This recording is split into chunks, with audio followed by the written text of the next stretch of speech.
Pernahkah kamu merasa benar-benar lelah? Lelah mencoba, lelah menunggu, lelah berharap meski tak melihat hasilnya. Kamu berdoa, tetapi seolah Tuhan diam saja. Kamu berjuang, tapi pintu-pintu tetap tertutup tanpa penjelasan. Mungkin hari ini kamu sempat berpikir, aku tidak sanggup lagi, aku mau menyerah. Jika itu pernah terlintas, pesan ini untukmu. Jika kamu merasa tak seorang pun mengerti, jika air matamu hanya didengar oleh bantal di malam hari, dengarkan baik-baik ini. Kamu tidak sendirian, meski dunia terasa sunyi. Dan yang terutama, Tuhan tidak pernah meninggalkanmu. Ada masa ketika hidup menekan begitu keras hingga kita berkata dalam hati, ini akhirnya. Apakah kamu pernah merasakannya? Rasa kosong dan tidak berdaya seolah semua yang kamu bangun runtuh di depan mata dan tidak ada yang bisa kamu lakukan. Semakin kamu mencoba bertahan dan berdiri tegak, semakin hilang kekuatanmu. Dan kamu merasa doa-doamu tak didengar. Kamu menangis, tapi tak ada yang melihat. Kamu berseru, tapi langit tampak diam. Tapi benarkah ini akhirnya? Atau justru ini saat di mana Tuhan ingin memulai sesuatu yang baru dalam hidupmu, dari tempat di mana kamu merasa habis? Dalam Alkitab, perubahan terbesar justru terjadi ketika semuanya tampak hilang harapan dan logika berkata, sudah selesai. Ya, namun Tuhan berkata, sekarang baru dimulai. Ingat Ayub? Ia kehilangan segalanya, anak-anak, kesehatan, harta, sahabat, damai. Ia berkata, terkutuklah hari kelahiranku. Pernahkah kamu merasa bahwa hidupmu adalah kesalahan dan kamu tidak seharusnya ada? Namun Ayub tidak berhenti di tengah penderitaannya. Ia bersaksi, aku tahu bahwa penebusku hidup. Dan Tuhan memulihkan semuanya 2 kali lipat. Mengapa Tuhan mengizinkan semua itu? Apakah ia ingin melihat Ayub menderita? Atau justru memakai penderitaan untuk sesuatu yang lebih besar? Mungkin sekarang kamu berada di rumah sakit, mendengar hasil diagnosis yang membuatmu takut, atau baru saja kehilangan pekerjaan. Mungkin seseorang yang kamu cintai meninggalkanmu, dan kamu tidak tahu harus bagaimana. Atau hatimu hancur, tanpa ada yang tahu. Dan dari dalam dirimu terdengar teriakan, semuanya sudah berakhir. Tapi benarkah sudah berakhir, atau Tuhan ingin memulai ulang? Ingat Lazarus, ia tidak hanya sakit, ia telah mati. 4 hari dalam kubur, bahkan tubuhnya mulai berbau. Semua orang berpikir, ini sudah terlambat. Bahkan Maria, saudaranya berkata, Tuhan, jika Engkau ada, dia tidak akan mati. Tapi Yesus menjawab dengan satu kebenaran yang masih menggema hari ini. Akulah kebangkitan dan hidup. Di depan batu penutup makam, dengan air mata di matanya, Yesus menunjukkan bahwa baginya tidak ada kata akhir bila ia ingin memulai. Ia berseru, Lazarus, keluarlah. Dan orang mati itu hidup kembali. Tuhan pun bisa membangkitkan harapanmu yang telah lama terkubur. Jika Yesus berkata keluarlah, maka tidak ada satupun yang bisa menghalangi. Bahkan saat segalanya terlihat mustahil. Mungkin orang-orang bilang pernikahanmu sudah tidak bisa diselamatkan, anakmu tidak bisa berubah, atau kamu tidak akan pernah bebas dari utang. Mungkin kamu merasa pikiranmu terlalu hancur untuk merasakan damai. Tapi kuasa Tuhan tidak dibatasi oleh pendapat manusia. Dia tidak peduli pada laporan, statistik, atau seberapa besar lukamu. Dia masuk ke tempat yang tak seorang pun berani masuki. Dia menghadirkan kehidupan di tempat yang dulunya hanya kematian. Dan itulah yang terlihat nyata dalam kisah Steve Harvey. Steve, yang kini dikenal sebagai salah satu pembawa acara paling terkenal di Amerika Serikat, pernah tinggal di mobilnya selama 3 tahun. Ia tidur di tempat parkir dan mandi di pom bensin. Hingga suatu malam ia menangis keras dan meminta Tuhan memberi satu tanda. Jika engkau ingin aku terus mencoba, tunjukkan sesuatu besok. Keesokan harinya ia menerima panggilan dari acara komedi lokal. Itulah awal dari segalanya. Kini dia menjadi miliuner, menginspirasi jutaan orang, dan yang terpenting, tidak pernah berhenti memuliakan Tuhan. Apa pelajarannya? Terobosan akan datang, tapi hanya bagi mereka yang bertahan, meski hati mereka ingin menyerah. Jadi aku ingin tantang kamu, selama 7 hari ke depan, ucapkan dalam iman kalimat ini. Tuhan, meski semua tampak berakhir, aku tahu ini adalah awalmu. Pilih satu area dalam hidupmu yang kamu anggap sudah mati, lalu mulailah berdoa untuk itu lagi, tanpa tergesa, tanpa jawaban cepat, hanya dengan iman. Kamu tidak sampai sejauh ini untuk menyerah sekarang. Air matamu tidak sia-sia, perjalanan panjangmu bukan tanpa tujuan. Meski tak ada yang percaya padamu dan semua tampak melawan, Tuhan masih punya rencana denganmu, dan Dia tak akan mengakhiri kisah indah dengan tragedi. Teruslah berjalan, walau sambil menangis. Teruslah berdoa, walau tanpa tenaga. Pujilah Tuhan, walau sambil tersungkur, sebab ceritanya belum selesai. Pernahkah kamu merasa tidak cukup baik? Bahwa semua yang kamu lakukan atau kamu miliki tidak pernah memadai? Pernahkah kamu membandingkan diri dan berpikir, aku tak sehebat dia, aku tak sepintar dia, aku takkan pernah berhasil? Lalu muncul pikiran menyakitkan yang membekukan, mungkin aku tak seharusnya lahir, mungkin aku adalah sebuah kesalahan. Kalau pikiran itu pernah datang kepadamu, tarik napas dalam-dalam. Karena hari ini kamu akan mendengar kebenaran yang mengubah segalanya. Kamu bukan kesalahan, kamu dirancang oleh Tuhan, kamu dibentuk dengan tujuan. Kamu telah dipilih bahkan sebelum kamu menyadari keberadaanmu. Dalam Yeremia pasal 1 ayat 5, Tuhan berkata, "Sebelum aku membentuk engkau dalam kandungan, aku telah mengenal engkau dan menetapkan engkau menjadi nabi bagi bangsa-bangsa. Sebelum siapapun melihatmu, sebelum dokter mendengar detak jantungmu di rahim ibumu, Tuhan sudah melihatmu sebagai tujuan yang hidup." Tapi hidup sering mencoba menghapus kebenaran itu. Lewat penolakan, perbandingan, kegagalan, dan luka yang menutupi identitas kita. Masihkah kamu ingat saat pertama kali seseorang membuatmu merasa kecil?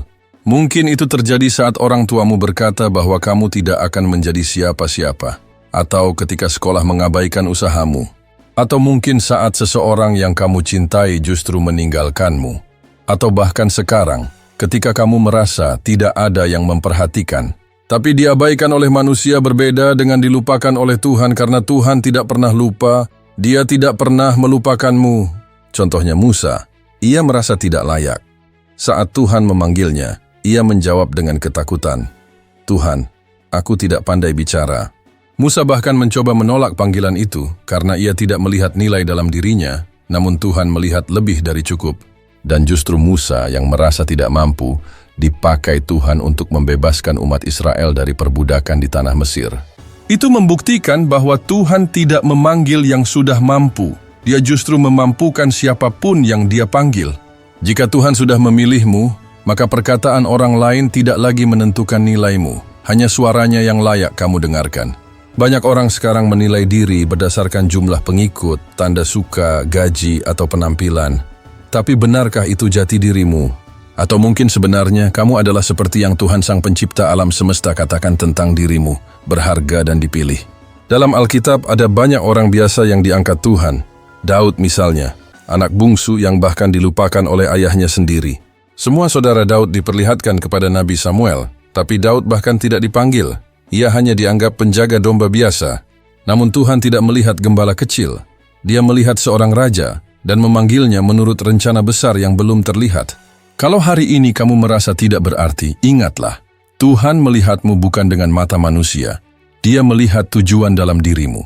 Kamu adalah seperti yang Tuhan katakan. Kamu dikasihi, kamu dipilih, dan kamu berharga.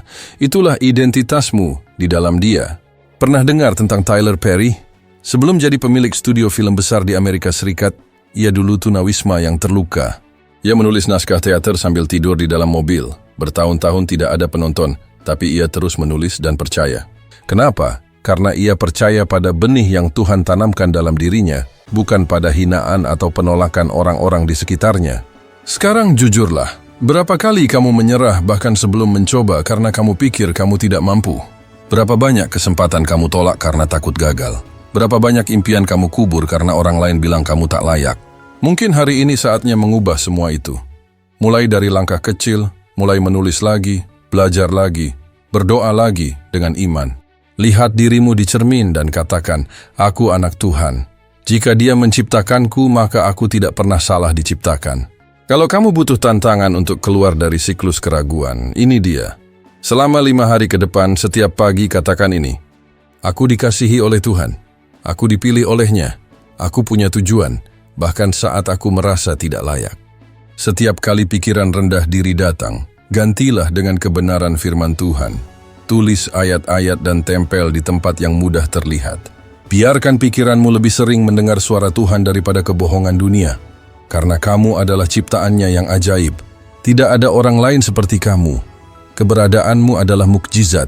Kamu bertahan dari luka yang mungkin menghancurkan orang lain. Kamu telah melewati badai yang bisa saja menenggelamkanmu. Namun kamu masih berdiri hari ini. mungkin lelah, tapi tetap tegak karena Tuhan belum selesai dengan hidupmu. Kamu tidak ditinggalkan, kamu tidak dilupakan, dan yang paling penting, kamu bukanlah kesalahan di mata Tuhan yang penuh kasih. Kata menunggu saja sudah membuat banyak orang merasa sesak, karena masa tunggu seringkali sepi, melelahkan, dan membuat hati terasa sendiri. Lebih dari itu, masa tunggu mempertemukan kita dengan keterbatasan diri sendiri. Kamu pernah menunggu sesuatu yang terasa tak kunjung datang? Sebuah jawaban, kesembuhan, peluang, kasih yang kamu harapkan, atau perubahan yang terasa dekat tapi selalu menjauh saat dikejar. Menunggu bisa sangat menyakitkan, hingga kamu mulai bertanya dalam hati, apakah Tuhan sudah melupakanku? Apakah aku sedang dihukumnya? Apakah doa-doaku tidak melewati atap rumahku? Pertanyaan itu muncul saat hati sudah terlalu lelah, saat air mata sudah habis ditumpahkan. Dan rasanya langit menjadi diam, tak memberi tanda, tak memberi jawaban, hanya sunyi yang menyelimuti harapanmu. Tapi izinkan aku memberitahu satu kebenaran. Keheningan dari Tuhan bukan berarti Ia tidak hadir. Itu adalah bagian dari rancangannya. Aku tahu itu sulit diterima, karena kita ingin jawaban sekarang juga, keajaiban saat ini juga, dan jalan yang terbuka tanpa hambatan. Namun Tuhan bekerja dalam waktu yang sempurna, bukan menurut jam kita, tapi menurut kehendak dan kalender surgawinya. Abraham menunggu selama 25 tahun untuk melihat janji Tuhan tentang seorang anak tergenapi, bukan waktu yang sia-sia. Yusuf menerima mimpi indah dari Tuhan, namun selama 13 tahun ia dikhianati, dilempar ke sumur, dijual, dan dipenjara tanpa keadilan. Segala hal tampak salah, seolah Tuhan diam, padahal waktu yang tampaknya terbuang itu sedang digunakan untuk membentuk pahlawan sejati. Tuhan tidak sedang menghukummu melalui penundaan. Ia sedang mempersiapkanmu karena yang akan Ia percayakan padamu terlalu besar untuk diterima sembarangan. Yesus anak Allah menunggu selama 30 tahun untuk memulai pelayanan yang hanya berlangsung selama 3 tahun. 3 dekade hidup sebagai anak tukang kayu, tampak biasa tapi penuh makna. Mengapa harus menunggu begitu lama? Karena masa penantian itu adalah masa persiapan ilahi, tempat di mana hati dan jiwa dibentuk oleh Bapa. Saat waktunya tiba, Yesus sudah siap menghadapi cobaan, penderitaan, bahkan salib, karena fondasinya telah dibangun dalam diam. Bagaimana denganmu? Mungkinkah penantian yang kamu jalani saat ini bukanlah penundaan, melainkan ruang kelas rohani tempat Tuhan sedang mengajarimu? Mungkinkah Tuhan sedang membentukmu untuk hal besar yang belum datang, sesuatu yang akan mengubah jalan hidupmu selamanya? Dan meskipun kamu merasa lelah, matamu berat karena air mata, Tuhan melihatmu, tak satu pun air mata luput dari perhatiannya. Ia mendengar keluhan hati yang tak terucap, mengerti jeritan jiwa yang tersembunyi. Ia tidak meninggalkanmu, Ia justru merawatmu dalam keheningan. Karena itu aku ingin mengajakmu melakukan sesuatu. Selama 10 hari ke depan, sebelum mengeluh, tarik napas dalam-dalam dan ucapkan, Tuhan, aku tidak mengerti, tapi aku percaya. Dan setiap malam, tuliskan 3 berkat kecil yang kamu sadari hari itu. Meskipun tampak sederhana seperti pelukan, pesan singkat, atau momen tenang di tengah kekacauan. Karena seringkali mukjizat sudah terjadi, tetapi rasa sakit membuat kita buta untuk melihatnya. Tuhan sedang bekerja, meskipun tanpa suara. Ingatlah, penantian bukan sia-sia, itu penuh tujuan, dan pada waktu yang tepat menurut kalender Tuhan, janjinya akan digenapi. Dan ketika itu terjadi, kamu akan melihat ke belakang dan menyadari bahwa setiap detik keheningan adalah waktu ketika Tuhan sedang bekerja di balik layar. Jadi jangan menyerah di masa penantian, karena ketika Tuhan akhirnya berbicara, setiap air mata yang kamu teteskan akan terbukti berarti. Pernahkah kamu bertanya, mengapa aku harus melewati ini? Mengapa rasa sakit ini terasa begitu dalam, begitu pribadi, seolah-olah dibuat khusus untuk menghancurkanku?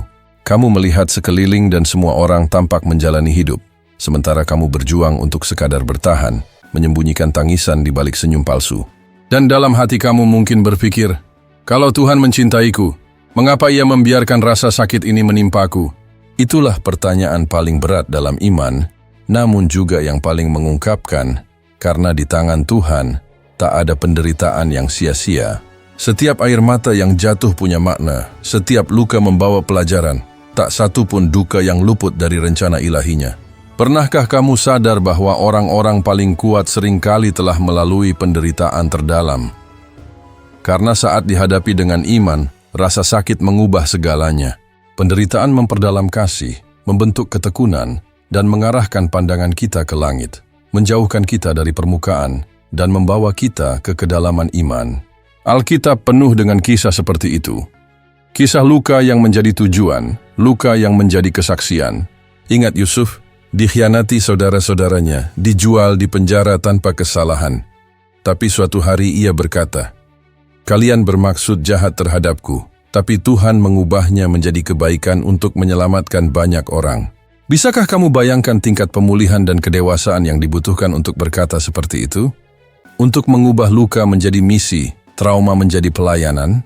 Tahukah kamu bahwa Nick Vujicic, pria tanpa lengan dan kaki, pernah mengalami perundungan, depresi, bahkan keinginan untuk mengakhiri hidupnya?